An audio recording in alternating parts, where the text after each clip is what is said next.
तो setting up of business की हमारी क्लास है।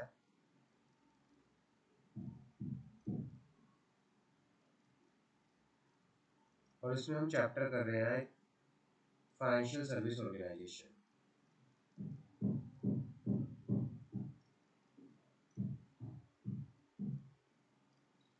ये हमारी फाइनेंशियल सर्विस ऑर्गेनाइजेशन की class number 3।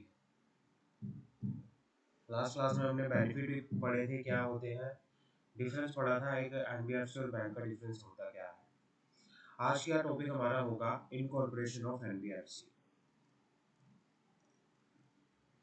Incorporation of NBFC, एक नॉन बैंकिंग फाइनेंशियल कंपनी को इनकॉर्पोरेट कैसे किया जा सकता है। The enactment of companies act 2013 impact many area including bank and NBFC. However, there have been no major changes in the incorporating NBFC under new act. Accordingly, non-banking financial company are company incorporated under the Companies Act 2013 and 2009 Companies Act 1956। ये कहना चाह रहा है कि जो companies act है, companies act impact करता है मैनी एरिया, बैंक की या एनबीएफसी की। भाई एनबीएफसी को इनकॉर्पोरेट करने के लिए कोई अलग से कोई चेंजेस नहीं है न्यू एक्ट के अंदर। जिस तरह से हम नॉर्मल एक कंपनी को इनकॉर्पोरेट करते हैं, सेम वैसे ही हम एनबीएफसी को भी इनकॉर्पोरेट करते हैं। समझ आ गई? जी sir. Yes, sir. The procedure for incorporating a non-banking financial company is same as any other company through web form Spice Plus। Incorporation जो होता है, जैसे नॉर्मल कंपनी का रहता है वेब प्लस फॉर्म, जो फॉर्म है स्पाइस प्लस, इसी फॉर्म के अकॉर्डिंगली हम किसका इनकॉर्पोरेशन करते हैं, एनबीएफसी का करते हैं। Their principal business to be stated in the MOA. NBFC का जो मेन बिजनेस है, प्रिंसिपल बिजनेस है, आपको किस में बताना पड़ेगा, आपको उसके एमओए में बताना पड़ेगा। While registering under the Companies Act shall be lending, credit, making investment। और इसके मेन बिजनेस क्या होंगे एनबीएफसी के, एनबीएफसी का जो मेन बिजनेस आपको एमओए में बताना पड़ेगा, वो कौन से बिजनेस होंगे। बेसिकली वो बिजनेस होंगे आपके lending, credit, making investment,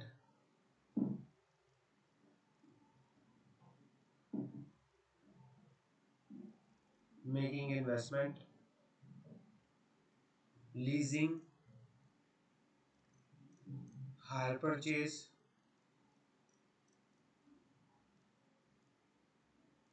insurance business, chit fund business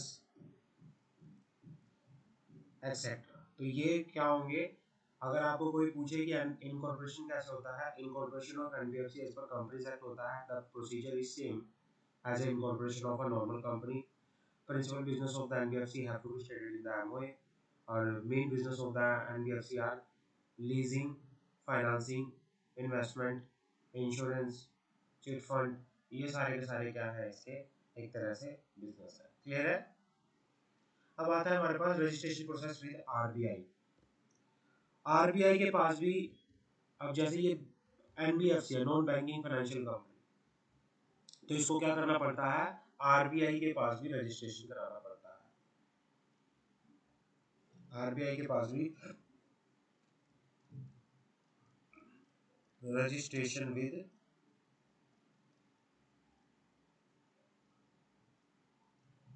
RBI.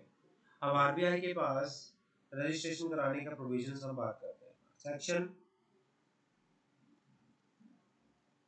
45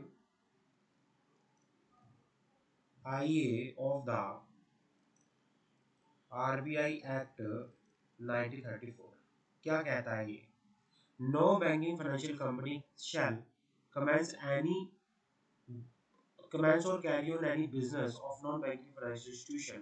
कोई भी एनबीएफसी तब तक बिजनेस नहीं कर सकती जब तक कि वो क्या ना कर ले, ऑब्टेन ना कर ले a certificate of registration issued by the bank। here the bank means RBI। and having the net own fund of rupees 25 lakh rupees। और जिसके नेट ओन फंड कितने होंगे, 25 लाख के होंगे। और such other amount not exceeding 100 crore और 100 करोड़ से ज्यादा नहीं होंगे। एज द आरबीआई में by notification of the official gazette specified, मतलब वो कंपनी जो पहले क्या करेगी, आरबीआई से सर्टिफिकेट ऑफ रजिस्ट्रेशन लेगी और जिसके नेट ऑन फंड कम से कम 25 लाख के होंगे और मैक्सिमम टू मैक्सिमम 100 करोड़ के होंगे, वही क्या कर सकती है, वही एनबीएफसी का बिजनेस कमेंस कर सकती है। Further, in terms of power given to the RBI to obtain dual registration, certain category of NBFC which are regulated by other regulator are exempt from the requirement of registration. ये कहना चाह रहा है कि देखो कोई भी यहाँ पे ड्यूअल रजिस्ट्रेशन की रिक्वायरमेंट होती है। एक रजिस्ट्रेशन आपको कंपनीज एक्ट में कराना पड़ेगा, एक रजिस्ट्रेशन आपको आरबीआई में कराना पड़ेगा। लेकिन लेकिन कुछ ऐसी कंपनी जिनको दूसरे रेगुलेटर के पास रजिस्ट्रेशन कराना पड़ता है तो आरबीआई से उनको रजिस्ट्रेशन लेने की जरूरत नहीं है। अब दूसरे दूसरे ऐसी कौन सी एनबीएफसी हैं जो दूसरे रेगुलेटर के अंदर आती है, जैसे venture capital fund, merchant banking company, stock broker company, ये सेबी के पास आती है, security exchange board of India के पास। ये सेबी के पास रजिस्टर्ड होती है तो आरबीआई से इनको रजिस्ट्रेशन लेने की जरूरत नहीं है। कुछ इंश्योरेंस कंपनी होती हैं जिनके पास वैलिड रजिस्ट्रेशन होता है इंश्योरेंस रेगुलेटरी डेवलपमेंट अथॉरिटी के द्वारा। ये निधि कंपनी होती है जिनको नोटिफाई किया गया है section 406 of the companies act के अंदर, तो इनको भी आरबीआई से रजिस्ट्रेशन लेने की जरूरत नहीं है। चिट कंपनी होती है जो चिट फंड एक्ट के अंदर, और जो नेशनल फाइनेंस कंपनी होती है जो नेशनल हाउसिंग बैंक या स्टॉक एक्सचेंज या म्यूचुअल फंड बेनिफिट कंपनी होती है, ये अलग रेगुलेटर के पास क्या होती हैं, रजिस्टर्ड होती है। तो इनको आरबीआई से रजिस्ट्रेशन लेने की जरूरत नहीं है। सिर्फ नॉर्मल कंपनी जो दूसरे रेगुलेटर के पास रजिस्टर नहीं होती उनको आरबीआई से रजिस्ट्रेशन लेने की जरूरत है। समझ आ गई? जी सर। अब रजिस्ट्रेशन प्रोसेस क्या होता है? What is the registration process for obtaining the registration? बड़े ध्यान से सुनना, एनबीएफसी का रजिस्ट्रेशन प्रोसेस, ये वाला बड़े ध्यान से सुनना क्योंकि सेम टू सेम सारे प्रोसेस फिर आगे सेम टू सेम आएंगे। मैं क्या कह रहा हूँ आपको, ये वाला रजिस्ट्रेशन प्रोसेस बड़े ध्यान से सुनना, आगे वाले रजिस्ट्रेशन प्रोसेस बड़े सेम टू सेम आएंगे। तो एक बार हम ये पढ़ लेंगे तो हमें बार बार रजिस्ट्रेशन प्रोसेस पढ़ने की जरूरत नहीं है। समझ आ गई मेरी बात? Yes sir. हाँ।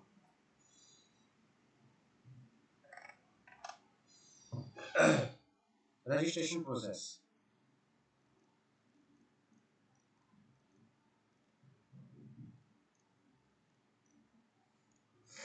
After incorporation of NBFC. अच्छा, ये कौन सी इनकॉर्पोरेशन की बात कर रहा है? जब एक बार एनबीएफसी का इनकॉर्पोरेशन हो जाएगा अंडर कंपनीज है, जब वो कंपनी बन जाएगी,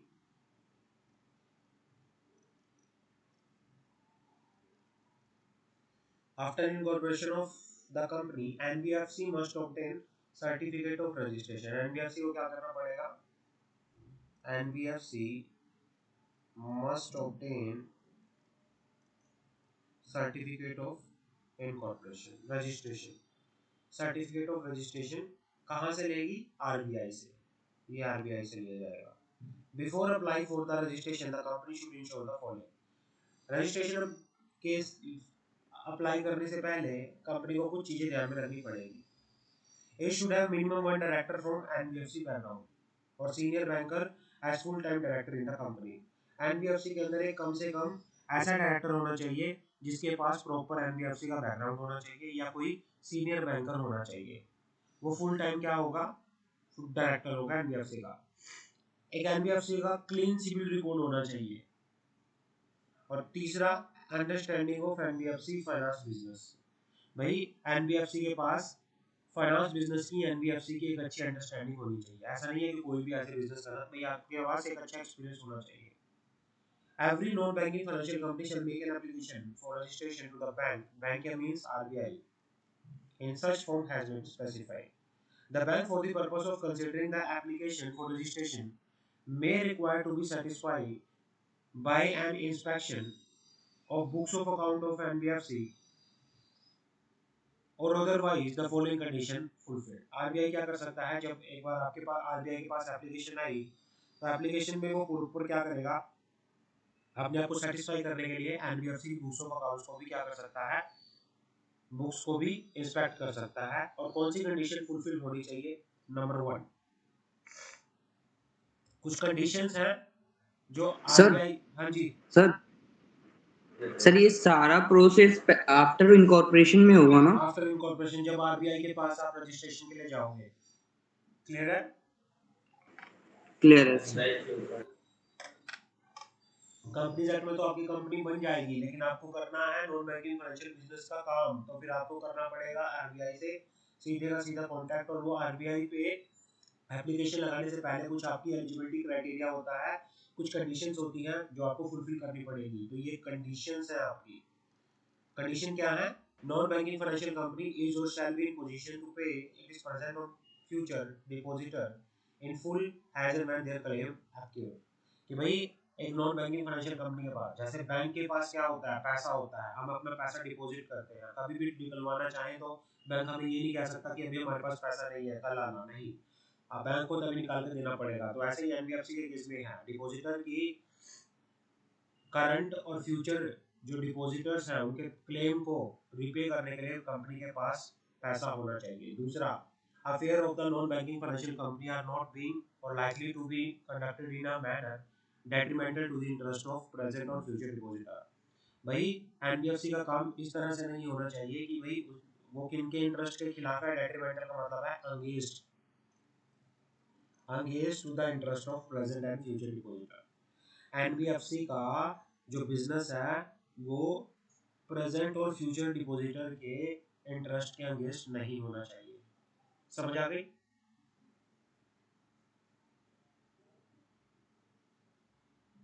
जी सर। तीसरा, Yes. the general character of management or proposed management of non-banking financial company shall not be prejudiced to the public interest or interest of depositor। ये कहना चाह रहा है कि the general character of the management of the proposed NBFC, proposed management of NBFC shall not be prejudiced to the public interest or interest of the depositor। ये कहना चाह रहा है कि जो एनबीएफसी की मैनेजमेंट होनी चाहिए, एनबीएफसी की मैनेजमेंट जो इस तरह से नहीं होनी चाहिए कि वो जनरल पब्लिक के या डिपॉजिटर के इंटरेस्ट के खिलाफ हो। That the company non banking financial company has adequate capital structure and earning prospects. NBFC company के पास एक एडुकेट कैपिटल स्ट्रक्चर होना चाहिए, एक अच्छी अर्निंग होनी चाहिए। Public interest shall be serve by grant of certificate of registration to the non banking financial company to commence or to carry on the business of India. ये कहना चाह रहा है कि भाई अगर कोई भी एनबीएफसी काम करना चाहती है तो उसको पहले आरबीआई से रजिस्ट्रेशन, वो सर्टिफिकेट लेना पड़ेगा। सर्टिफिकेट ग्रांट करके ही वो बिजनेस ये कर सकती है, अदरवाइज वो नहीं कर सकती। ग्रांट और certificate of registration shall not be prejudice to the operation and consolidation of financial sector consistent with the monetary stability, economic growth, considering such other relevant factors with the bank by notification is of standard। भाई जो certificate of registration किसी NBFC को दिया है तो वो किसके consistent होना चाहिए, वो फाइनेंशियल सेक्टर के कंसिस्टेंट होना चाहिए, मॉनेटरी स्टेबिलिटी के कंसिस्टेंट होना चाहिए, इकोनॉमिक ग्रोथ के कंसिस्टेंट होना चाहिए। ऐसा नहीं है कि भाई कोई एनबीएफसी हमारी इकोनॉमी के खिलाफ जाके हमारे फाइनेंशियल सेक्टर को खराब कर रही है, ऐसा भी नहीं होना चाहिए। Any other such condition fulfilment of which opinion of the bank shall be necessary to ensure that commencement of carrying out business in India by non-banking financial company shall not be prejudiced to the public interest or interest of depositor। कुछ other condition भी होंगी जो RBI के opinion में fulfil होनी चाहिए। Any condition fulfilment of which the opinion of bank shall be necessary to ensure that, जिसके fulfilment होना आरबीआई के ओपिनियन में नेसेसरी है, shall be necessary to ensure that commencement of or carrying on business in India by non-banking financial company shall not be against to the public interest। समझ आ गई? यहाँ तक किसी का कोई डाउट हो तो मुझे बताओ। ये कंडीशन हो जाएंगी भाई सर ये आप। लास्ट वाली लाइन क्या बता रहा है कि प्रीजुडिशियल टू द पब्लिक इंटरेस्ट और in the interest of the depositors? ये कहना चाह रहा है कि कुछ और कंडीशन भी हो सकती है, ये ऊपर की कंडीशन तो होंगी होंगी, कुछ और भी हो सकती है जो आरबीआई के ओपिनियन में फुलफिल होनी चाहिए, जो कि नेसेसरी है किसी नॉन बैंकिंग फाइनेंशियल कंपनी का बिजनेस कमेंस करने के लिए आरबीआई के ओपिनियन में, और वो शैल नोट भी, और ऐसी चीज क्या होनी चाहिए वो कि होना, कि ये कहना चाह रहा है कि any other condition fulfilment of which in the opinion of the bank shall be necessary to ensure that the commencement of carrying on business, जो एनबीएफसी अपना बिजनेस कैरी कर रही है वो पब्लिक इंटरेस्ट और डिपॉजिटर के इंटरेस्ट के खिलाफ नहीं है। तो ऐसी कंडीशन को पूरा करने के लिए कुछ और कंडीशन भी अगर हैं, ऐसी चीज़ों को पूरा करने के लिए अगर कुछ और कंडीशन भी हैं, वो आरबीआई के ओपिनियन में वो भी फुलफिल होनी चाहिए। समझ आ गई? Any other condition which is opinion of RBI, which is relevant in the opinion of RBI, ऐसे लिख सकते हो। अगर ये समझ नहीं आ रहा तो ऐसे लिख सकते हो, any other conditions, any other condition which needs to be fulfilled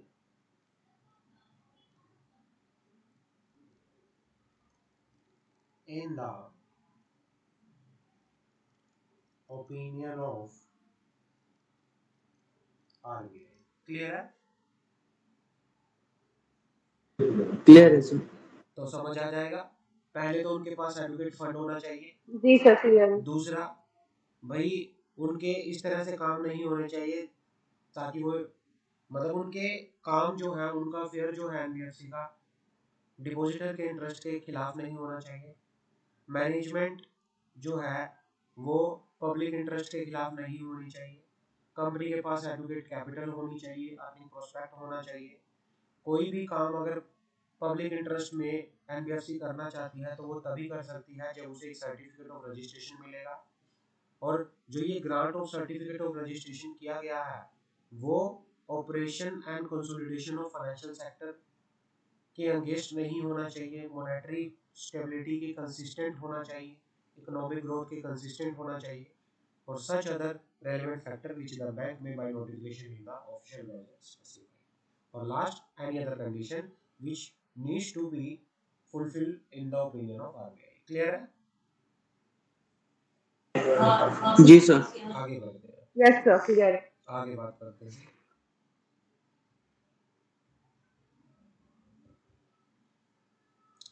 The bank may, after being satisfied that the above specified conditions are fulfilled, grant a certificate of registration subject to such condition which it may consider fit to impose।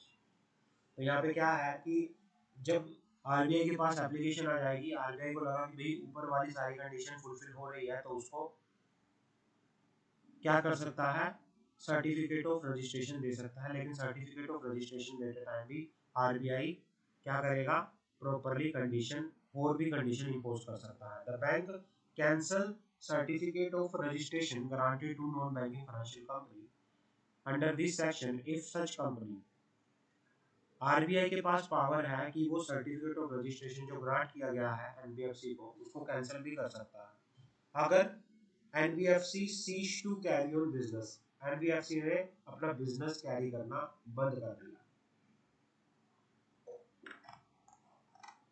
दूसरा, has failed to comply any condition subject to which certificate of registration has been issued। ये कहना चाह रहा है कि RBI ने जब certificate of registration grant करते टाइम कुछ कंडीशन लगाई थी, कंपनी वो कंडीशन कंप्लाई करने में फेल हो गई, तो भी उसके रजिस्ट्रेशन को क्या कर दिया जाएगा, कैंसिल कर दिया जाएगा। समझ आ गई? तीसरा, at any time fail to fulfill any condition referred in clause D to G, referred in clause D to G. ये कहना चाह रहा है कि भाई जो ये क्लोज डी टू जी में जो भी कंडीशन बता रखी है, अगर कंपनी फेल हो जाती है इन कंडीशन को फुलफिल करने में भी, तब भी उसके सर्टिफिकेट ऑफ रजिस्ट्रेशन को कैंसिल कर दिया जाएगा।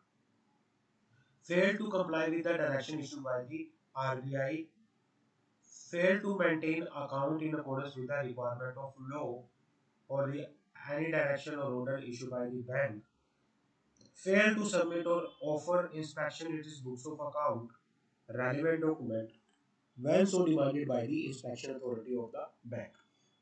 अगर इन सारी चीजों में आरबीआई फेल हो, एनबीएफसी फेल हो जाती है तो उसके सर्टिफिकेट ऑफ रजिस्ट्रेशन को कैंसिल कर दिया जाएगा। समझ आ गई?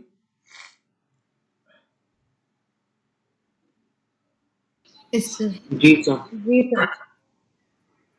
और last, has been prohibited from accepting deposit by order made by the bank under the provision of this chapter, and such order has been in force for a period of not less than 3 months। कि भाई जिसको NBFC ने क्या कर दिया, जिसको RBI ने क्या कर दिया है, प्रोहिबिट कर दिया है कि वो पब्लिक से डिपॉजिट एक्सेप्ट नहीं कर सकती, और उस ऑर्डर को पास किए हुए 3 मंथ कम से कम हो चुके हैं, तब भी उसके रजिस्ट्रेशन को कैंसिल किया जा सकता है।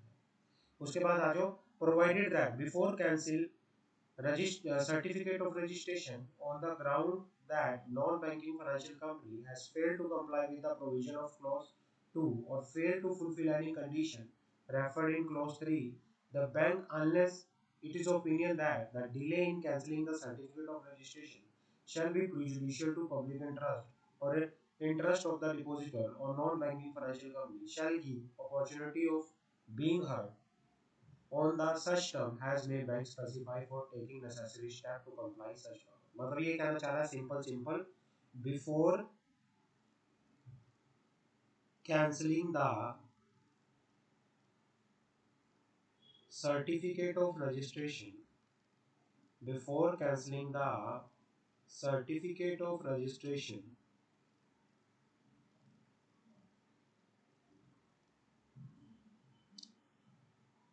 the bank मतलब RBI shall give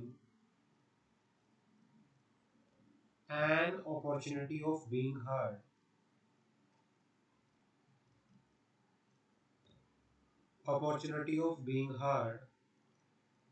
to the NBFC.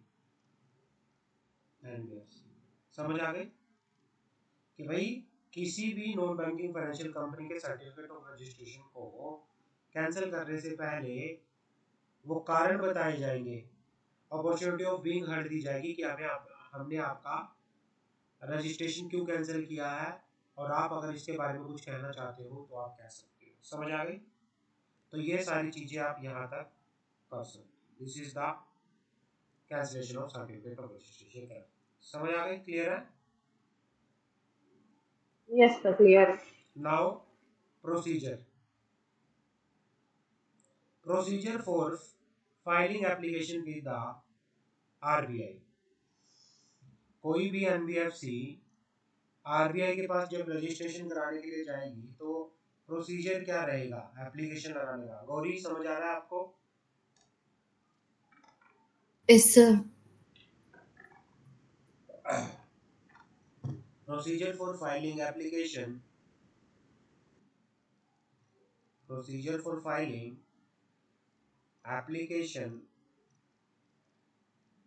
With RBI पहले, the applicant company is required to apply online and submit a physical copy of the application along with necessary document to the regional office of the RBI. आप online भी apply करोगे और एक physical copy RBI के regional office में जो necessary document के साथ सबमिट करोगे। Application can be submit online by accessing RBI is secured website. एक आरबीआई की वेबसाइट है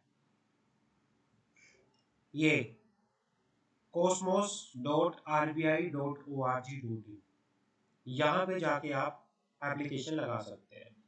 At this stage, the applicant company will not need to log on to the Cosmos application। यहाँ पे log on करने की जरूरत नहीं है, आप सीधा अप्लाई कर सकते हो। यहाँ पे कोई लॉगिन आईडी क्रिएट करने की जरूरत नहीं है। The company can click on the click for the company registration। जो कॉस्मोस एप्लीकेशन जो होती है, जो वेबसाइट पे जाओगे वहाँ पे एक ऑप्शन आता है click for the company registration. वहाँ पे जाके आप क्लिक करोगे, window showing the Excel application form available for download would be display. एक एक्सेल एप्लीकेशन फॉर्म होगा, एक्सेल फॉर्म में आपको वो क्या करना है, डाउनलोड करना है।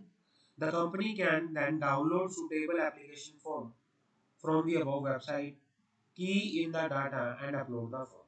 और डाटा को फिल करोगे, जो भी आप उस एक्शन शीट में डाटा डालना है वो डालोगे और उस फॉर्म को अपलोड कर दोगे. The company may note to include the correct name of the regional office in field C8 of the index identification particular in the Excel application form. जो Excel application form होगा वहाँ पे आपको correct regional office का नाम डालना है RBI की. The company would then get a company application reference number. जैसे ही आप अपलोड कर दोगे आपको एक क्या मिलेगा, CARN नंबर मिलेगा. किस पर्पस के लिए, अपनी एप्लीकेशन को ट्रेस करने के लिए. आपको कंपनी एप्लीकेशन रेफरेंस नंबर मिलेगा for the COR application in the field online. Thereafter, the company has submitted a hard copy of the application form indicating the online company application reference number along with the supporting document to the concerned regional office. और बाद में आपको क्या करना है, अपनी application की hard copy भी, उस हार्ड कॉपी पे जो ये CARN नंबर मिला है उसको मेंशन करोगे और साथ में जो सपोर्टिंग डॉक्यूमेंट चाहिए वो अटैच करके आरबीआई के रीजनल ऑफिस में डिपॉजिट सबमिट करा दोगे. Company can then check the status of application above mention secure address by keying in acknowledgement number. Company फिर क्या करेगी, जो आपका एप्लीकेशन है उसका स्टेटस बार बार चेक करेगी. और certain document also required to be, कौन कौन से डॉक्यूमेंट है जो आपको अपनी एप्लीकेशन के साथ अटैच करने हैं. वेबसाइट कौन सी है, cosmos.rbi.org.in. क्लियर है, समझ आ गई मेरी बात. ये एप्लीकेशन, इस एप्लीकेशन के साथ आपको डॉक्यूमेंट अटैच करने हैं और डॉक्यूमेंट्स कौन से हैं वो बात करेंगे. यहाँ तक क्लियर है. Yes, जी sir. सर क्लियर है. हाँ, डॉक्यूमेंट कौन से अटैच करने हैं उसकी बात करते हैं. Document required for registration. पहले आप ऑनलाइन एप्लीकेशन लगाओगे. ऑनलाइन जब आप कोस्मोस इसकी वेबसाइट पे जाओगे वहाँ पे क्लिक का बटन आता है तो वहाँ पे एक एक्शन फॉर्म ओपन होगा. आपको एक्सेल फॉर्म भरना है, फिल करना है, अपलोड करना है. अपलोड करते ही आपके पास एक CARN नंबर आएगा.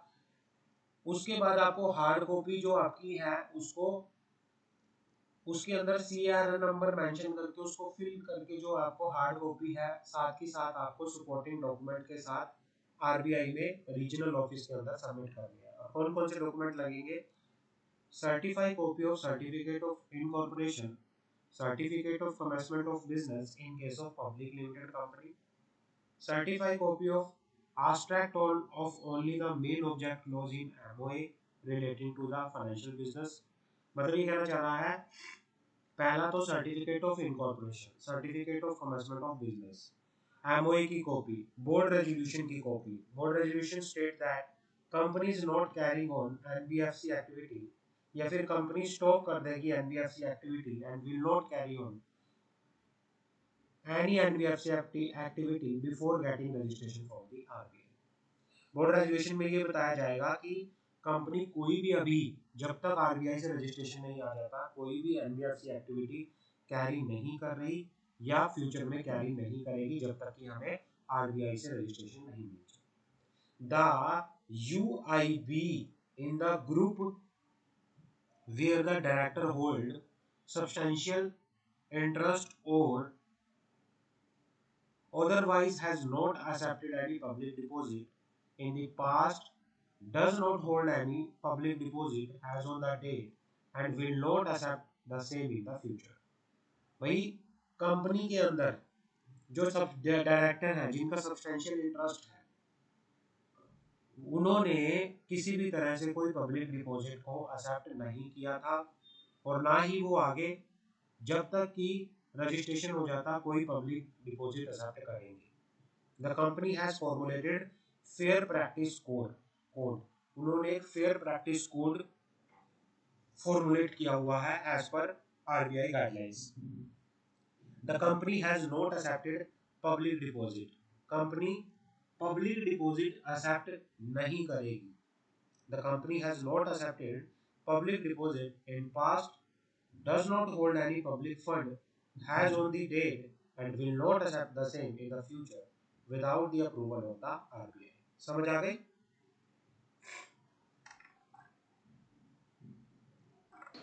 सर हाँ जी, सर ये UIBS क्या है? क्या कह रहे हो?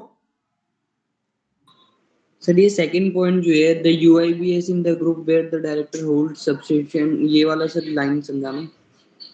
ये कहना चाह रहा है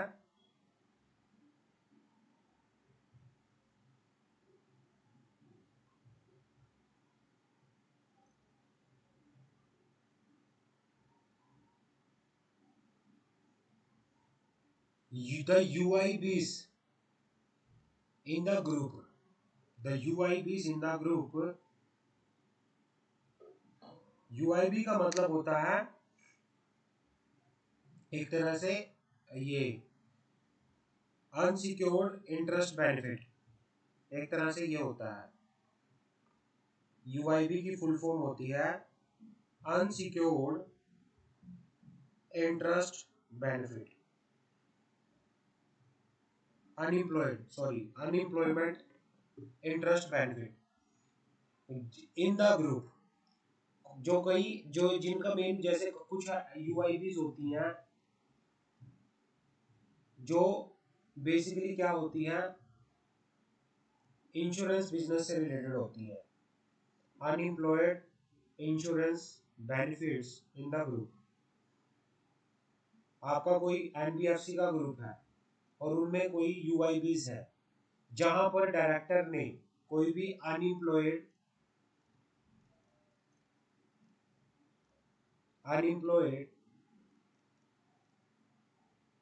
इंश्योरेंस बेनिफिट, आपके ग्रुप में कोई अनएम्प्लॉयड इंश्योरेंस बेनिफिट्स, कोई ऐसा ग्रुप के अंदर कोई ऐसी एक तरह से यूनिट है जिसमें डायरेक्टर ने सब्सटेंशियल इंटरेस्ट है। डायरेक्टर का सब्सटेंशियल इंटरेस्ट कब आता है? जब डायरेक्टर किसी कंपनी के अंदर 5% से ज्यादा शेयर होल्ड करता है और otherwise has not accepted any public deposits in the past, does not hold any public deposit as on the date and will not accept the same in future। तो वो director क्या नहीं करेगा, कोई भी पब्लिक डिपॉजिट पास्ट में उसे accept नहीं की होनी चाहिए, फ्यूचर में वो कोई भी किसी तरह से एक्सेप्ट नहीं करेगा और ना ही आज एक्सेप्ट करेगा। पास्ट प्रेजेंट फ्यूचर में किसी भी तरह से कोई डायरेक्टर है जिसका किसी यूआईबीज के अंदर सब्सटेंशियल इंटरेस्ट है तो वो कोई भी पास्ट प्रेजेंट और फ्यूचर में पब्लिक डिपॉजिट एक्सेप्ट नहीं करेगा। ये भी कंडीशन आपकी होनी चाहिए। क्लियर है? क्लियर है सर। हाँ। The company Yes, does sir. not have any customer interfere has on the date and will not any customer interfere in future without the approval of RBI। भाई NBFC बिना RBI के approval से customer के साथ public के साथ interfere नहीं करेगी, डील नहीं करेगी। समझ आ गई? जी सर। Yes, sir. क्लियर है?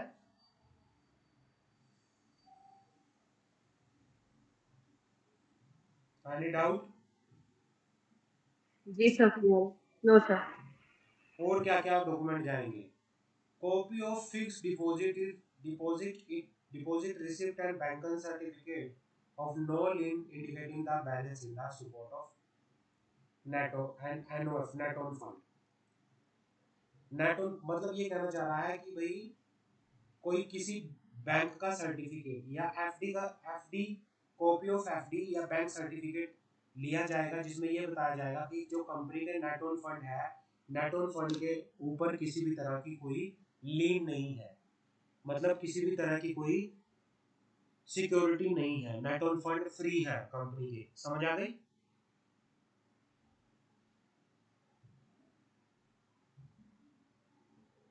जी sir. For company already in existence, the audited balance sheet and financial profit and loss account along with director and auditor report or for entire period the company is in existence or for the last 3 years which ever is less should be submitted.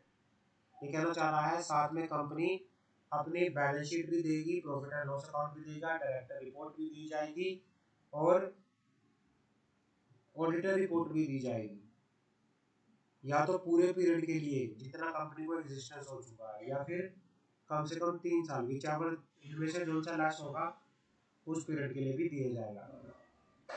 Point number 6, banker report in case of applicant company. Applicant company की banker report, it is group, subsidiary, associate company, holding company, related party, director of the applicant company having substantial interest in the company, इन सब के बारे में banker report भी दी जाएगी। The banker report should be all about the dealing of this entity with this bankers as a depositing entity और borer entity. Banker अपनी रिपोर्ट देगा कि जो ये कंपनी है या इसकी कोई सब्सिडरी कंपनी है, एसोसिएट कंपनी है, होल्डिंग कंपनी है या कोई डायरेक्टर है जिसका सब्सटेंशियल इंटरेस्ट है, उसका बैंकिंग के साथ डीलिंग कैसी है, तो बैंक की रिपोर्ट भी ली जाएगी। तो ये सारे के सारे डॉक्यूमेंट अटैच होंगे एनबीएफसी में। क्लियर है? कोई डाउट हो तो बताओ। Yes, sir. Clear. Any No, doubt? sir. No doubt. आगे बढ़ सकते हैं हम। Yes, sir.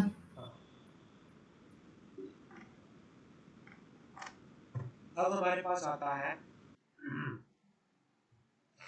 नाउ हमारे पास आता है हाउसिंग फाइनेंस कंपनी। एनबीएफसी हमारा खत्म है, अब आता है हाउसिंग फाइनेंस कंपनी क्या होती है।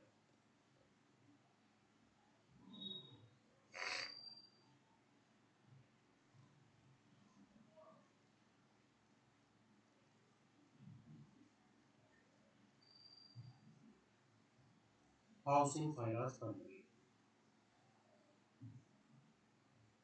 ये भी एक तरह से नॉन बैंकिंग फाइनेंशियल इंस्टीट्यूशन होते हैं जिनका मेन बिजनेस क्या होता है, providing home loan. Housing finance company home loan provide करती है। Know unlike other non banking financial company which is governed under the regulatory framework of RBI, HFC are regulated by the National Housing Bank। जैसे normal दूसरी NBFC होती है जो RBI के under regulate होती है, हाउसिंग फाइनेंस कंपनी रेगुलेट होती है नेशनल हाउसिंग बैंक के अंदर। समझ आ गई? तो अगर आपसे कोई पूछे हाउसिंग फाइनेंस कंपनी का रेगुलेटर कौन है, क्या बताओगे? National Housing bank.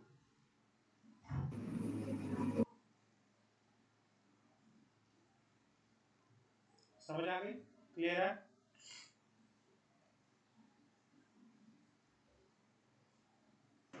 Clear है sir. ये काट दो, ये पढ़ो, ऊपर वाला पढ़ना, ये बीच वाला काट दो। Housing finance company is a company registered under the companies act 2013 or any earlier enactment which primarily transact or has one of its principal business the transacting of the business of providing finance for home housing, whether directly or indirectly। Housing finance company भी companies act के अंदर ही register होती है जिसका main business होता है providing finance for housing whether directly और indirectly. In addition to being a company registered under the Companies Act, Housing Finance Company also require registration with National Housing Bank। जिस तरह से ऊपर हमने बात की एनबीएफसी को कंपनीज एक्ट में इनकॉर्पोरेट होना है और साथ ही साथ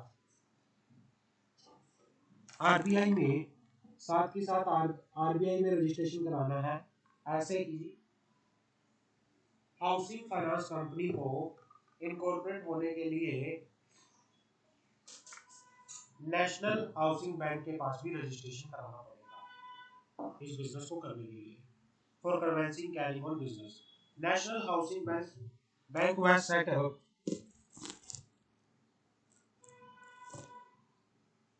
जो नेशनल हाउसिंग बैंक है,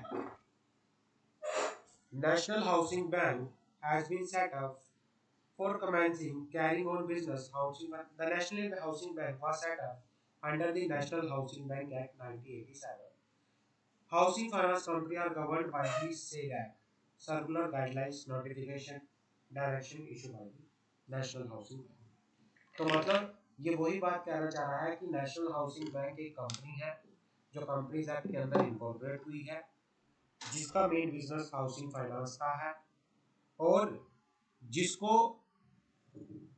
एज अ कंपनीज एक्ट के अंदर रजिस्ट्रेशन कराना है, और साथ ही साथ नेशनल हाउसिंग बैंक के अंदर भी रजिस्ट्रेशन कराना पड़ेगा, और उसको नेशनल हाउसिंग बैंक 1987 के जो रूल है, जो गाइडलाइंस है, जो सर्कुलर है, उसको भी फॉलो करना पड़ेगा। क्लियर है? Any doubt? Yes, sir, clear. Sir. Gauri, miss Gauri clear है आपको?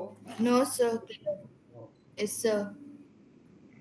आगे बात करते हैं। Eligibility criteria for obtaining housing finance company registration. Eligibility criteria क्या होना चाहिए? Based on the provision of Section 29A of the National Housing Bank Act 1987, no housing finance company shall start or to carry on its operation or providing housing loan unless the same has met all the accompanying guidelines. कोई भी housing finance company किसी भी तरह से ये business नहीं कर सकती जब तक कि वो क्या ना कर ले, must be an NBFC. Housing finance company पहले एनबीएफसी होनी चाहिए। Business entity that want to operate a housing finance company must acquire registration as non-banking financial company from the Apex Bank.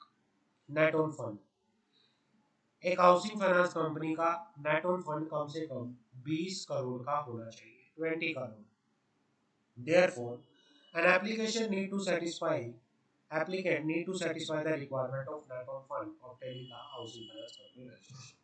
इसका मिनिमम नेट ऑन फंड कितना होगा? इसका minimum net on fund होगा 20 crore. Must be registered under the companies act.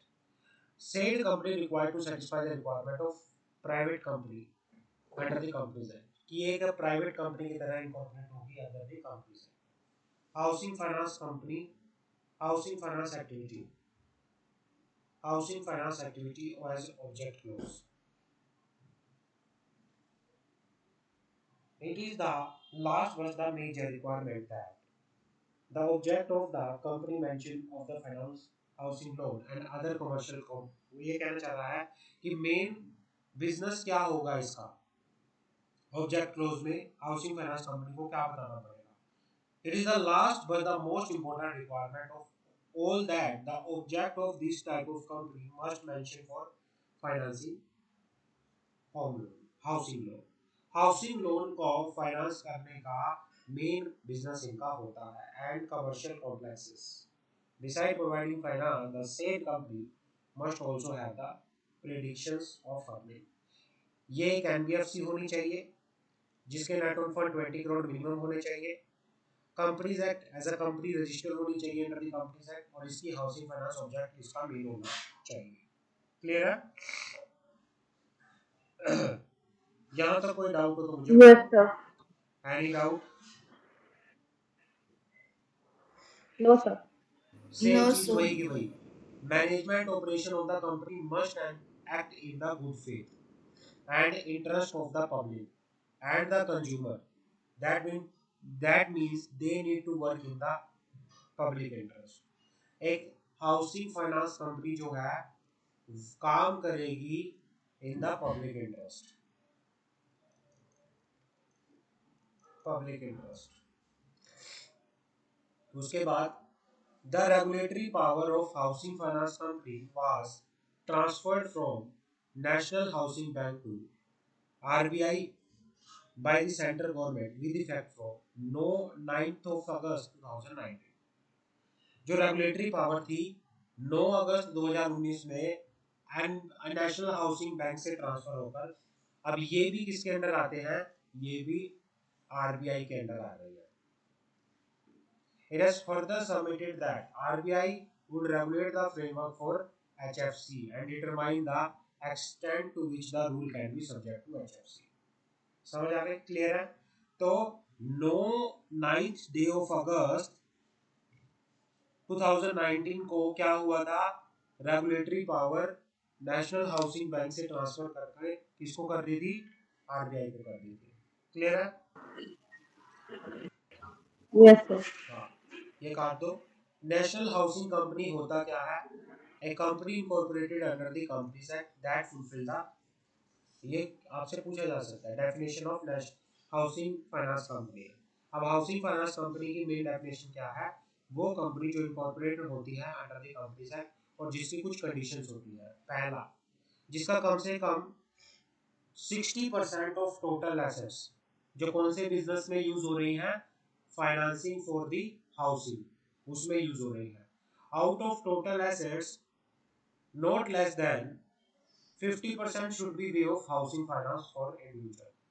तो ये कहना चाह रहा है it is NBFC whose financial asset in the business of providing finance for the housing constitute at least 60% of it is total asset। और दूसरा, out of the total asset not less than 50% should be by way of housing finance for individual। Clear है? समझ आ गई?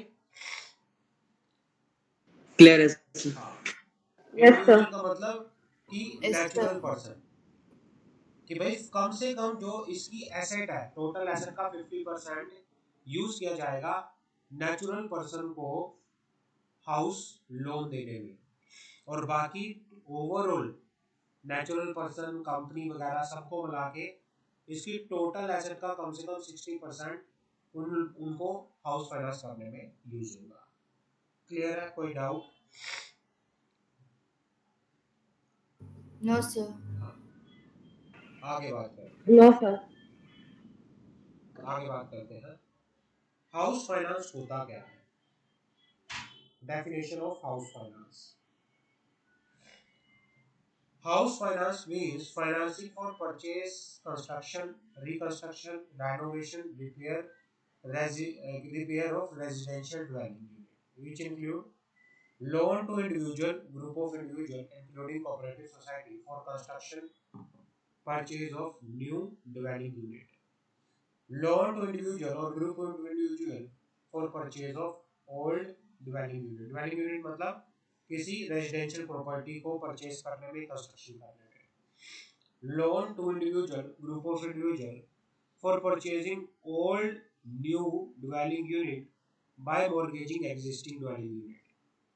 Loan to individual for purchase of plot for construction of residential dwelling unit, provide a declaration is obtained from the borrower that he intend to construct a house on the plot within a period of 3 years.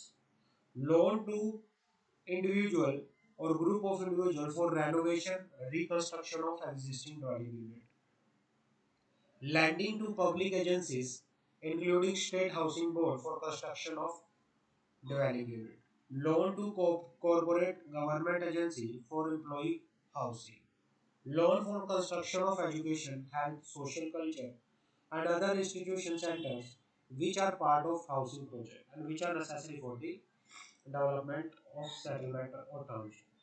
Loan for construction meant for improving the condition in the slum area, which credit may be extended directly to the slum dweller on the guarantee on the central government. Loan given for slum improvement scheme implemented by the slum clearance board, lending to the builder for construction of, तो इन सभी purpose के लिए जो finance करने का काम करती है उसको हाउसिंग फाइनेंस बोला जाता है। इन पर्पस के लिए जो फाइनेंस किया जाता है उसको हाउसिंग फाइनेंस बोला जाता है। समझ आ गई? क्लियर है? Yes, sir. Yes, sir. हाँ, ये काट दो। नॉर्मल है कि भाई जिसका टोटल एसेट का कम से कम 60% फाइनेंस बिजनेस के अंदर है, फाइनेंस ऑफ हाउसिंग के अंदर, और इंडिविजुअल के लिए इंडिविजुअल को फाइनेंस करने में टोटल एसेट का कम से कम 50% हाउसिंग फाइनेंस में टू द इंडिविजुअल है, वो क्या होगा?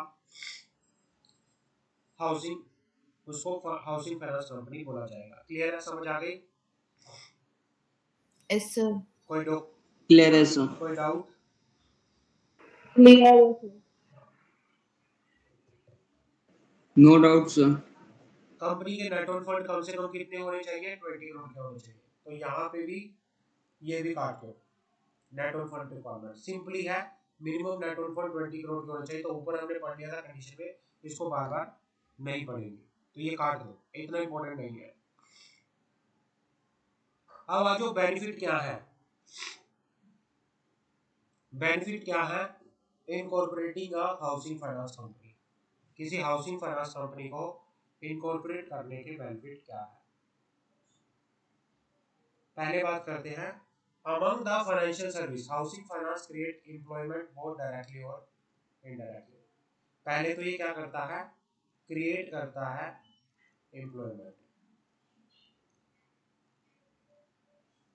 दूसरा, industry such as cement, brick manufacturing, sanitary product, electrical fitting, glass industry experience more demand due to house construction. भाई जैसे लोग आजकल क्या लगा, हाउसिंग फाइनेंस मिल जाता है, लोग अच्छे से घर बनाना शुरू कर देते हैं, पैसे आ जाता है। तो इसकी वजह से बाकी दूसरी इंडस्ट्री भी है, उनमें भी क्या आया है, ग्रोथ आई है। बाकी दूसरी इंडस्ट्री में भी ग्रोथ आई है। Rural housing develop not only rural area but prevent migrate of labour to urban area. अगर किसी भी रूरल हाउसिंग में, अब जब रूरल हाउसिंग होगी, गांव के अंदर काम मिलेगा, तो जो लेबर है वो गांव में काम करेगी, वो शहरों की तरफ नहीं जाएगी, माइग्रेट नहीं करेगी। तो इसकी वजह से रूरल हाउसिंग आने की वजह से गांव में एम्प्लॉयमेंट अपॉर्चुनिटी आई है, जिसकी वजह से अब लोग गांव में भी काम करते हैं, बाहर नहीं जाते। क्लियर है? Clear है sir. हाँ। Housing Yes, finance sir. Help in creation of more house which result in building up more infrastructure facility such as road, electricity generation, drinking water facility. क्या होता है कि हाउसिंग फाइनेंस की वजह से इंफ्रास्ट्रक्चर फैसिलिटी जो हुई है इम्प्रूव हुई है। फैक्ट्री और industry establishment create township by providing more housing facility to their employ. Housing finance thereby reduce congestion in the urban area. भाई कोई फैक्ट्री है, कोई बड़ी बड़ी कंपनी है, वो अपने क्या बना लेती है, टाउनशिप बना रही है, हाउसिंग फाइनेंस की मदद से टाउन बना रही है जहाँ पर उनके एम्प्लॉय रह रहे हैं। Due to the housing finance there is a vertical expansion and rebuilding of dilapidated housing and remodeling of existing housing। ये कहना चाह रहा है हाउस फाइनेंस की वजह से लोग हाउस लोन ले लेते हैं, होम लोन लेते हैं, वो अपने एग्जिस्टिंग घर को रेनोवेट कर रहे हैं, और अभी क्या कर रहे हैं, पुराने घरों को अच्छा बना रहे हैं, नए नए घर बना रहे हैं, तो उससे भी डेवलपमेंट हो रही है। Housing facility not only improve, they also reflect the culture of the country. कि भाई जिस कंट्री के अंदर अच्छे कल्चर है, अच्छा आर्किटेक्ट है, उस कंट्री को एक अच्छा वो बोला जाता है। तो हाउसिंग फाइनेंस कंपनी हमारी कंट्री में डेवलपमेंट भी करती है। अब आपने देखा होगा किसी एरिया में बड़ी बड़ी बिल्डिंगें हैं, अच्छा लग रहा है, तो लोग जाना पसंद करते हैं ना उस एरिया में। तो इससे क्या होता है, एक इम्प्रूवमेंट हो रही है कंट्री में। तो ये सारे बेनिफिट है, इसको आप याद कर लेना। समझ आ गए? क्लियर है? Non conventional energy get popularise due to modern housing facility which is one of the major benefit. तो ये सारे का सारा क्या है, नॉन कन्वेंशनल एनर्जी, जिस जो क्या हुआ है, पॉपुलराइज हुआ है। तो ये सारे का सारा क्या है, दीज आर द बेनिफिट। इसमें से आप एटलीस्ट 6 बेनिफिट तो करना, क्योंकि 6 मार्क्स में आ सकता है, तो एटलीस्ट आप 6 बेनिफिट तो इसमें रीड करना। तो ये आपके रीड करने के लिए है, आप इसको एक बार रीड करना, कोई डाउट हो तो मुझे बताना। क्लियर है? Clear Yes, है. sir. बाकी इतना कर लो, इतने बेनिफिट एनफ है, इतना भी लिख दोगे 6 नंबर के मार्क्स में आराम से आ जाएगा, ज़्यादा लेंथी जाने की भी जरूरत नहीं है। क्लियर है? Yes, Okay, sir. sir. आगे बढ़ो।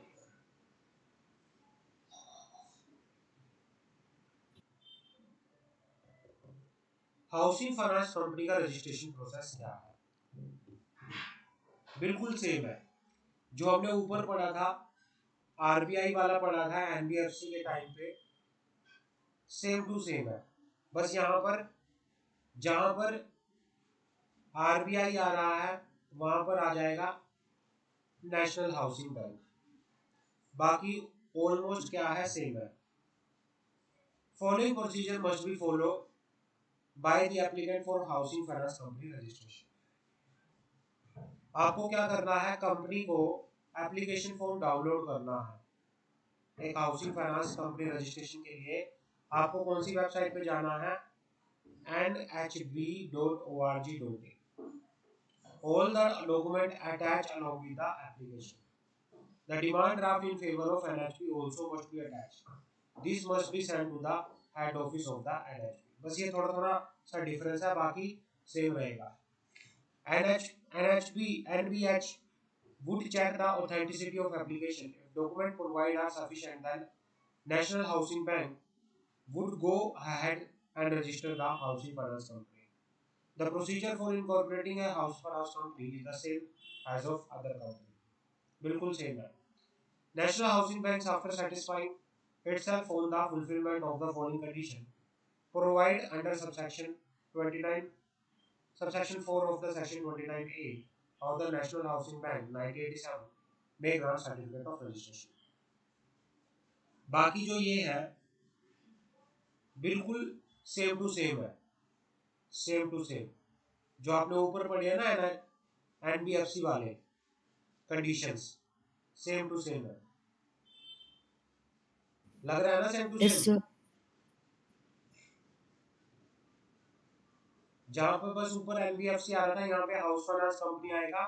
House finance company is shall be in position to pay present और future deposit in full as and when their claim approve.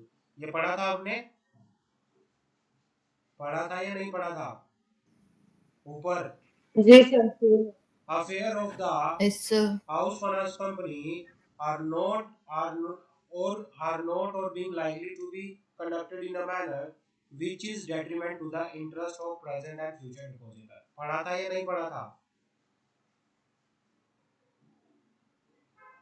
Ji sir. General character of the management or proposed management of the house finance company shall not be prejudicial to the public interest or to the interest of depositor। House finance company has adequate capital structure and earning। Public interest shall be served by grant of certificate। Same to same है, कोई ज्यादा पढ़ने की जरूरत नहीं है। अगर आपने एनबीएफसी वाला पढ़ लिया तो ये वाली कंडीशन दोबारा से आपको सेम टू सेम पढ़नी है, कोई दिक्कत वाली बात है ही नहीं है। यहाँ तक कोई डाउट हो बच्चों तो मुझे बताओ, यहाँ तक No, कोई sir. क्लियर है डाउट हो सर। मुझे बताओ। No, sir. क्लियर है सर सौरभ? इसमें डॉक्यूमेंट, सर इसमें डॉक्यूमेंट्स कौन कौन से लगेंगे? हाँ क्या सर कह रहे हो डॉक्यूमेंट्स का एक बार बता दो। भाई? डॉक्यूमेंट इसके अंदर वो पूरा प्रोसीजर दे नहीं रखा, इन्होंने बोला है जो प्रोसीजर बाकी एनबीएफसी का है सेम टू सेम है, जो डॉक्यूमेंट्स की रिक्वायरमेंट बाकी एनबीएफसी में है सेम टू सेम है, इन्होंने पहले ही बोल दिया है। तो जो डॉक्यूमेंट आरबीआई के टाइम पे वो उसमें अटैच होके जाते हैं एप्लीकेशन में, same to same document house finance company के भी जाएंगे, सेम टू सेम। क्लियर है? क्लियर है सर। हाँ। Yes sir. नेट तो ऑन सर फंड इसके ना फिजिकल नहीं जाना पड़ेगा आरडी के ऑफिस? फिजिकल जाएंगे, हेड ऑफिस में जाएंगे, इसमें रीजनल ऑफिस में नहीं जाएंगे, इसमें जाएंगे। This must be submit in the head office of head office. हाँ। एनएफएस। क्लियर है? तो बस यस थोड़ा सर। थोड़ा सा डिफरेंस है, आपको पढ़ना है, आप जब पढ़ोगे समझ आ जाएगा। जहाँ पे आरबीआई आ रहा है वहाँ पे नेशनल हाउसिंग बैंक आएगा, जहाँ पे एनबीएफसी आ रहा है वहाँ पे एचएफसी आएगा, और बीच में छोटी छोटी सी बस पॉइंट अलग आएंगे। बाकी ये जो कंडीशंस हैं ये कंडीशन सारी सेम है, ये सारी सेम है। कोई डाउट बच्चों तो मुझे बताओ, बाकी हम आगे बढ़े। No sir, no doubt. अब हमारे पास आता है नेट ऑन फंड क्या होते हैं। According to the explanation to 29A, net on fund means aggregate of the paid-up equity capital free reserve disclosed in the latest balance sheets of the housing finance institution after deducting for net on fund का formula होता है paid up equity capital plus free reserve minus accumulated balance of loss, deferred revenue expenditure, other intangible asset. अगर आप इनमें से ये minus कर देते हो तो आपके नेट ऑन फंड आ जाते हैं। क्लियर है? Further reduce by the amount represent. बाकी और कौन कौन सा अमाउंट आएगा? Investment of such institution in share of subsidiary company, company in the same group, all other housing finance company. ये भी क्या होगा? रिडक्शन करोगे। द बुक वैल्यू ऑफ, यहां तक करना है आपको बस। The book value of debenture bond outstanding loan and advance made to and deposit with subsidiary of such company and company in the same group to the extent of such amount as 10% कि ये कहना चाह रहा है net on fund का मतलब होता है aggregate amount of the equity share capital and free reserve, जिसमें से आप माइनस करोगे अकोमुलेटेड बैलेंस ऑफ लॉस को, डेफर्ड रेवेन्यू एक्सपेंडिचर को, अदर टेंजिबल एसेट को, एंड इन्वेस्टमेंट को रिड्यूस करोगे। किसी सब्सिडरी में कर रखी है, किसी ग्रुप कंपनी में कर रखी है, किसी दूसरी हाउस फाइनेंस इंस्टीट्यूशन में कर रखी है, तो उस वाली इन्वेस्टमेंट को भी रिड्यूस करोगे, बुक वैल्यू को भी रिड्यूस करोगे, किसी डिवेंचर की, किसी बॉन्ड की, किसी आउटस्टैंडिंग की। तो इसको करने के बाद जो पैसा बचेगा वो आपका नेट ऑन फंड है। क्लियर है?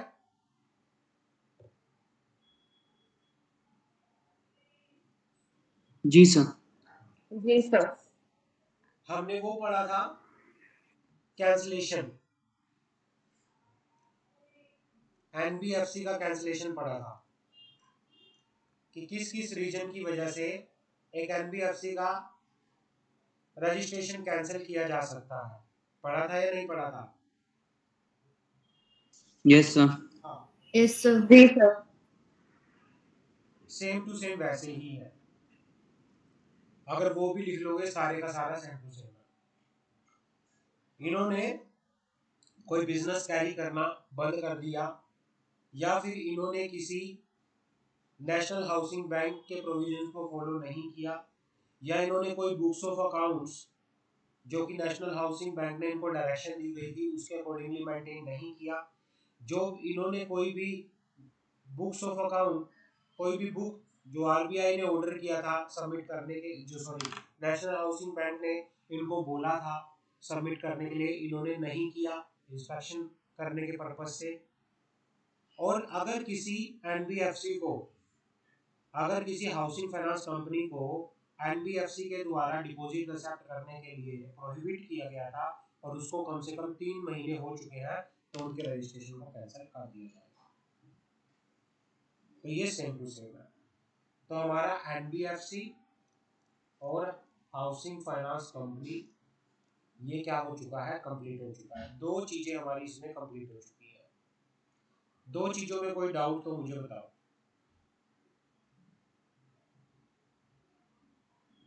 पढ़ लो। No sir, no doubt. No, sir.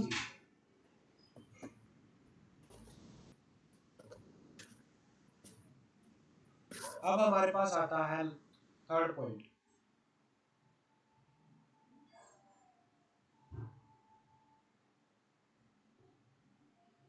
Asset reconstruction company. अब हमारे पास आता है एसेट रिकंस्ट्रक्शन कंपनी क्या होता है?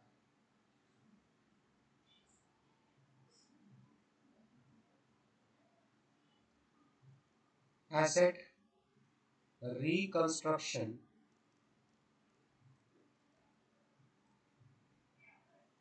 कंपनी क्या होता है? काट दो, काट दो, काट दो। यहां से पढ़ो, यहां से। ये ऊपर कहानी है, इसको काट दो।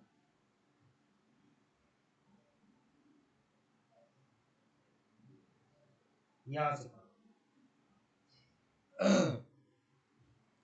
एसेट रिकंस्ट्रक्शन कंपनी, जिसको सिक्योरिटाइजेशन कंपनी या रिकंस्ट्रक्शन कंपनी भी बोला जाता है, ये कंपनी है जो कि रजिस्टर्ड होती है under section 3 of the SARFAESI Act. जो एसेट रिकंस्ट्रक्शन कंपनी है वो section 3 of the SARFAESI act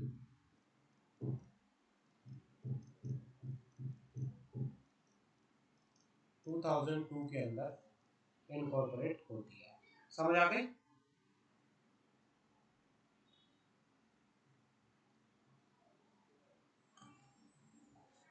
SARFAESI Act का फुल फॉर्म क्या है? सारफेसी एक्ट का फुल फॉर्म है securitisation, reconstruction of the financial asset, enforcement of security interest act, ये इसको बोला जाता है। सारफेसी का फुल फॉर्म है securitisation and reconstruction of financial asset and enforcement of security interest act.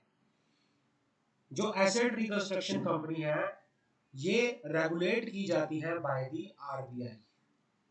ये एक तरह से नॉन बैंकिंग फाइनेंशियल कंपनी है। समझ आ गई? क्लियर है? जी सर। दूसरा पॉइंट,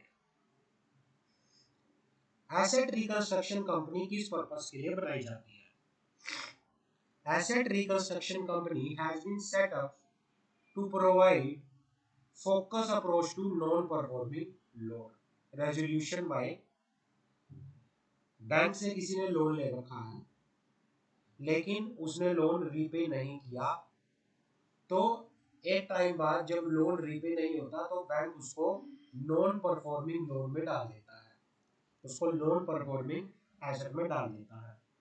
तो इस नॉन परफॉर्मिंग लोन को रिजोल्व करने के लिए एसेट रिकंस्ट्रक्शन कंपनी बनाई जाती है। Asset reconstruction company has been set up to provide a focus approach to non performing loan resolution by isolating non performing loan from financial system. कि भाई ये क्या करते हैं, ये फाइनेंशियल सिस्टम में से उसको आइसोलेट कर लेते हैं, राइट ऑफ करवाने का काम करते हैं। Free the financial system to focus on their core activity. ये कहते हैं बैंक को, आप अपनी बैंक को ये क्या बोलते हैं कंपनी की, भाई आप अपने बैंकिंग सिस्टम पर फोकस करो। आपका जो बैंकिंग का काम है, एक्सेप्टिंग मनी और लोन देने का काम जो आपका है, उन पे फोकस करो। लोन जो आपके नहीं हो रहे, जो रीपे नहीं हुए, कोई जो नॉन परफॉर्मिंग एसेट में चले गए, तो उसको सारा काम संभालने का, उन लोन से रिलेटेड रिकवरी का काम, उन लोन से रिलेटेड जो भी हमें करना है वो काम हम करेंगे। तो ये बैंकिंग सिस्टम को फ्री कर देता है, क्योंकि बैंक फिर इन चीज़ों में टाइम वेस्ट नहीं करता कि मेरा लोन था मैं कैसे रिकवर करवाऊँ, वो सारा काम फिर एसेट रिकंस्ट्रक्शन कंपनी करती है। समझ आ गई?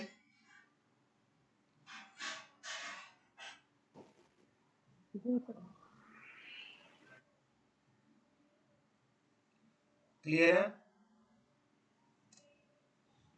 यस क्लियर सर, है? Clear. Yes, sir. Facilitating development of market for distress asset. तो ये तीन काम होते हैं एक एआरसी के, तो ये आपको याद करना है। पहला, isolating of non performing loan from the financial system, free the financial system to focus on other core area, facilitate development of the distress assets.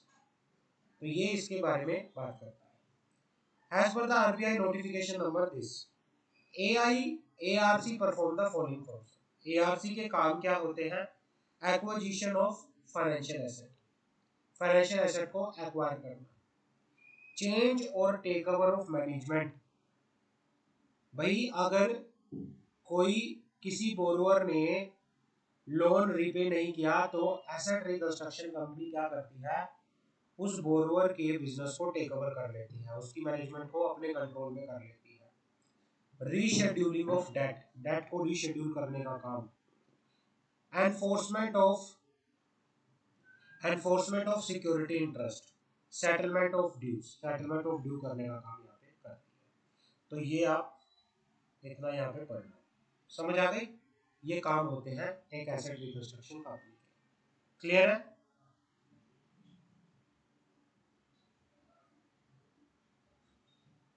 Clear है? Acquisition of asset, asset Yes, sir. Reconstruction company के काम है acquisition of financial asset, change और take over of management of the borrower, rescheduling of debt, enforcement of security, settlement of dues. Clear है?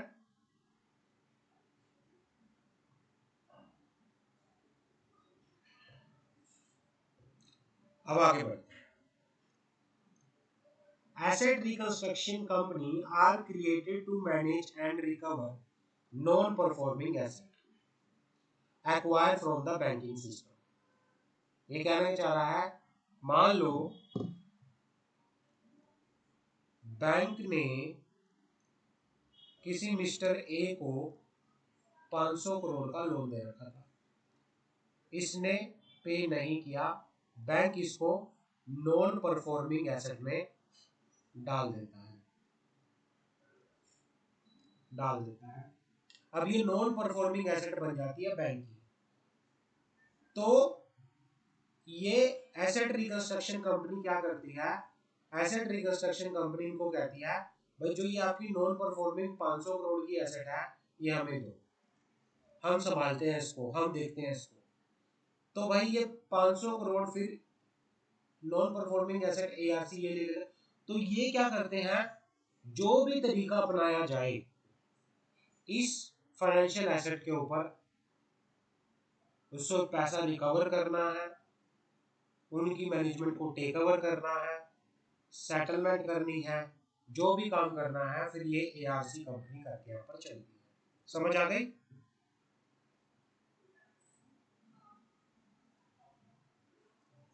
जी sir. जी sir.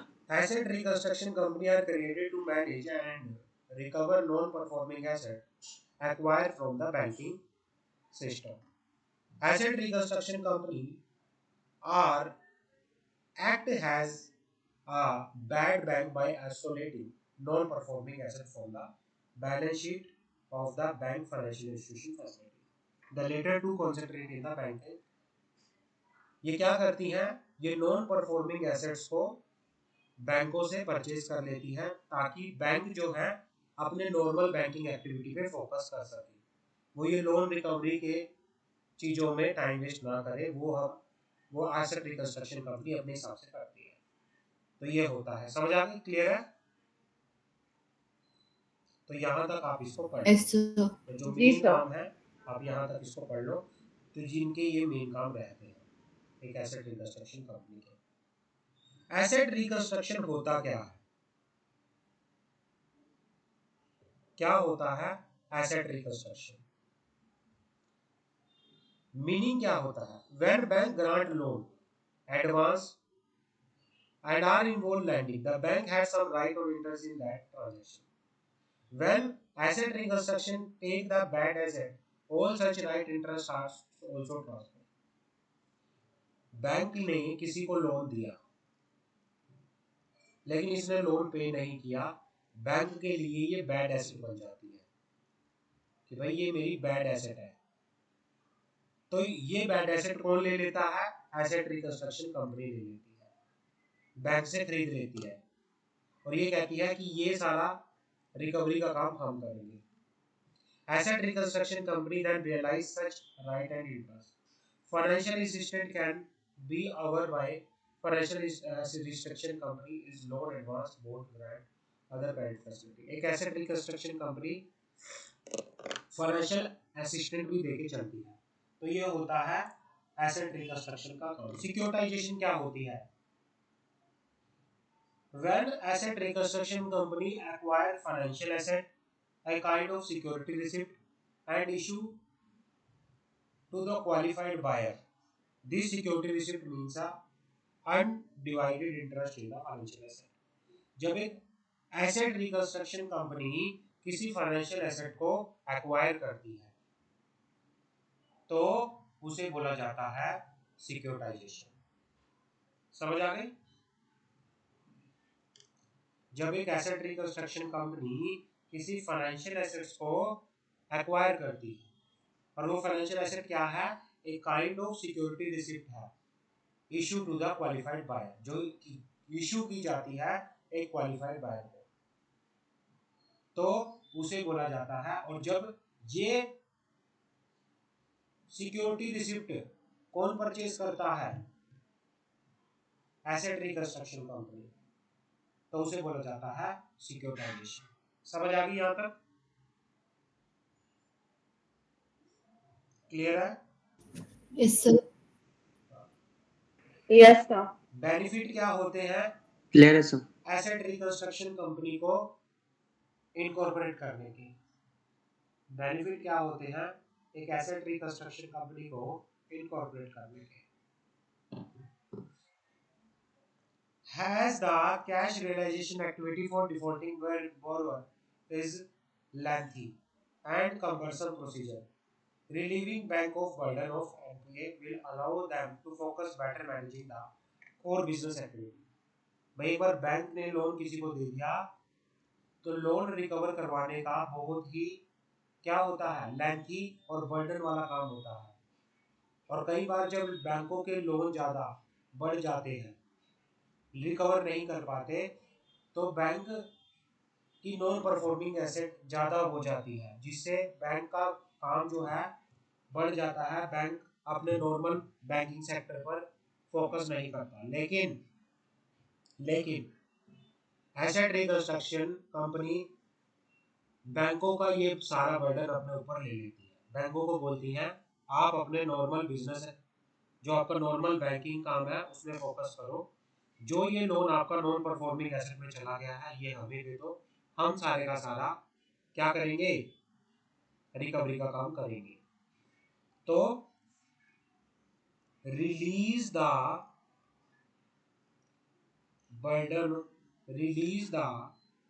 Burden of bank, ये पहला क्या है, बेनिफिट है। Release the burden of bank, bank के बर्डन को ये कम करती है, रिलीज करती है। क्लियर है? दूसरा benefit, Yes, sir. The transfer should help restore depositor and investors confidence by ensuring the lender is financial health। ये कहना चाह रहा है जो नॉन परफॉर्मिंग एसेट है वो बैंक से ट्रांसफर होके एसेट रिकंस्ट्रक्शन कंपनी के पास आ जाती है, जिससे बैंक की फाइनेंशियल हेल्थ जो होती है वो अच्छी रहती है, better financial health of the bank, जिसकी वजह से क्या होता है, एक डिपॉजिटर का, एक इन्वेस्टर का जो कॉन्फिडेंस है बैंक के ऊपर बना रहता है, तो वो भी आपको क्या मिलता है, बेनिफिट मिलता है। तीसरा, asset reconstruction company also help building industry expertise in loan resolution and restructure management, and besides serving as a catalyst for important legal reform in the bankruptcy procedure and loan collection। ये कहना चाह रहा है कि भाई ARC company एक loan resolution के लिए इंडस्ट्री एक्सपर्टाइज की तरह काम करती है। और फिर चौथा क्या है, asset reconstruction company play important role in developing capital market through secondary asset, और एक कैपिटल मार्केट में को डेवलप करने का काम भी करती है। तो इसके बेनिफिट है, अपने हिसाब से भी आप बना के लिख सकते हो। समझ आ गई? हाँ, कोई डाउट?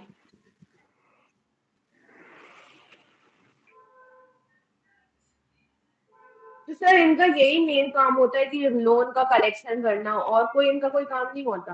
नहीं, ऐसे मेन काम ये होता है कि भाई बड़ी बड़ी कंपनियों ने जब लोन लिए होते हैं बैंक से, तो वो लोन रिपे नहीं करती और वो नॉन परफॉर्मिंग एसेट में बैंक की चली जाती है, और जिससे बैंक की फाइनेंशियल हेल्थ खराब भी हो सकती है, बैंक बंद भी हो सकता है। इन चीज़ों से बचने के लिए एसेट रिकंस्ट्रक्शन कंपनी क्या करती है, बैंकों से वो नॉन परफॉर्मिंग एसेट अपने पास ट्रांसफर करा लेती हैं, और ये कहती हैं भाई जो देखो आप लोग तो रिकवर नहीं कर सकते, आप हमें दे दो, हम रिकवर करेंगे किसी भी तरीके से। क्लियर है? जी सर। तो सर ये इंटरेस्ट रेट भी ज्यादा चार्ज करती होंगी फिर बैंक के मुकाबले में। हाँ, एसेट रिकंस्ट्रक्शन कंपनी का रजिस्ट्रेशन बिल्कुल सेम टू सेम वैसा ही है, 2-4 पॉइंट बीच में डिफरेंस मिलेंगे। एक बार इसको पढ़ना और ये डॉक्यूमेंट रिक्वायर्ड कौन कौन से होते हैं ये भी एक बार इसको पढ़ना। यहाँ तक आप पढ़ लेना, यहाँ तक, क्योंकि ये सेम टू सेम पीछे आएगा। एक बार इसको पढ़ना तो एक बार आपका जो होमवर्क है यहाँ तक है, इस सारे को पढ़ने तक का। बाकी हम नेक्स्ट क्लास में इसको आगे करेंगे कंटिन्यू। हमारा MFI वगैरह, माइक्रो फाइनेंस इंस्टीट्यूशन आगे इसको कंप्लीट करेंगे, निधि कंपनी आएगा। तो इसमें हमारी शायद हो सकता है 2 क्लास हो जाए, 2 क्लास के बाद ही हमारे चैप्टर खत्म हो जाए। क्लियर है?